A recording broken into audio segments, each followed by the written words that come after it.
Privasi T10, tak menghadap rumah orang. Sebab bagi saya, bila kita dah capai satu tahap dalam hidup, apa yang kita cari bila balik rumah bukan lagi sekadar struktur bangunan yang besar, tapi kita cari ketenangan di mana dunia luar tak boleh ganggu privasi keluarga kita.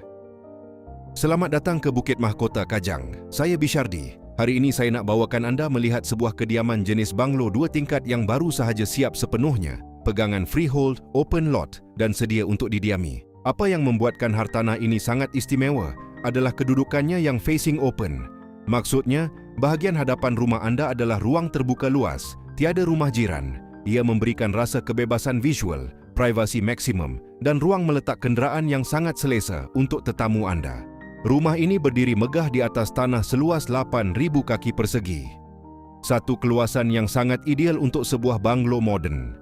Keluasan binaannya pula adalah 3,250 kaki persegi, tidak termasuk kawasan parkir kereta, store dan bahagian yang paling saya gemari, private swimming pool.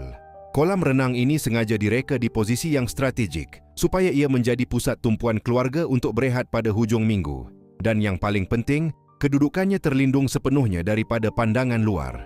Keluarga anda boleh meluangkan masa dengan tenang tanpa kompromi. Melangkah ke bahagian dalam, susun atur rumah ini sangat praktikal untuk keluarga besar. Ia didatangkan dengan 7 buah bilik tidur dan 5 buah bilik air.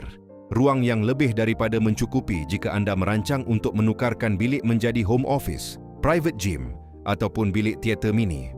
Satu lagi perkara yang golongan profesional seperti anda akan hargai adalah faktor mobility. Hanya 3 minit sahaja untuk anda ke Plaza Tol Bukit Mahkota. Dari situ, perjalanan ke Putrajaya, Cyberjaya maupun ke KLIA hanya mengambil masa sekitar 20 hingga 30 minit. Masa anda tidak terbuang begitu sahaja. Kemudahan sekitar juga sudah matang. Pusat komersial, lotus, kawasan riadah serta institusi pendidikan utama semuanya berada dalam radius beberapa minit sahaja dari sini. Anda mendapat sebuah sanctuary yang tenang tetapi kekal dekat dengan kemudahan bandar. Kediaman eksklusif ini ditawarkan pada nilai Rp1.800.000 dan harganya masih boleh dirundingkan untuk pembeli yang serius. Saya Bishardi dari IQI Realty.